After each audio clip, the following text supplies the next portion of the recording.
এই রাজকুমারী ঘোড়ার পিঠে সূচ ফুটিয়ে দিল, যাতে ঘোড়াটি ভয় পেয়ে তাকে নিচে ফেলে দেয়, কারণ সে আগে থেকেই পরিকল্পনা করে রেখেছিল যে পাশে দাঁড়িয়ে থাকা সৈনিকটি তাকে বাঁচাতে আসবে। কিন্তু শুধু পড়ে গিয়ে বেঁচে যাওয়াই যথেষ্ট ছিল না, তাই সে ইচ্ছে করে রাজার সামনে ওই সৈনিকের দিকে ভালোবাসার দৃষ্টিতে তাকালো এবং সৈনিককে জোরে জড়িয়ে ধরল, যেটা দেখে রাজা হিংসায় জ্বলে উঠল।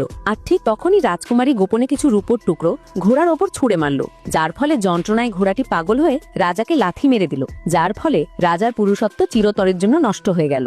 আসলে রাজকুমারী এই সবকিছু এই কারণেই করেছিল, কারণ তার আগের জন্মে মৃত্যুর সময় সে জানতে পেরেছিল যে বিয়ের রাতে তার সাথে থাকা পুরুষটি আসল রাজা ছিল না, বরং ছিল এক নকল রাজা। আর এইবার পুনর্জন্ম নিয়ে যখন সে আবার সেই রাতের পুনরাবৃত্তি দেখল, আর তখন তার সবকিছু মনে পড়ে গেল এবং সে জানতো যে চাকরানী তাকে খাওয়ার জন্য যে মদ দিয়েছিল তাতে কিছু মেশানো ছিল। তাই সে চালাকি করে চাকরানীকে শাস্তি দিল এবং মদের পাত্র দুটি বদলে দিল। এরপর সেই নকল রাজা সেই মদ খেয়ে অজ্ঞান হয়ে গেল। আর এরপর রাজকুমারী যখন তাকে হত্যা করতে যাবে, এমন সময় সে দেখলো যে তার শরীরে অনেক ক্ষতচিহ্ন রয়েছে। এটা দেখে সে বুঝতে পারলো যে এই হলো সেই নকল রাজা, আসল জন নয়, কারণ আসল রাজা তো বিলাসবহুল জীবনযাপন করে আর তার শরীরে এমন ক্ষত থাকা অসম্ভব।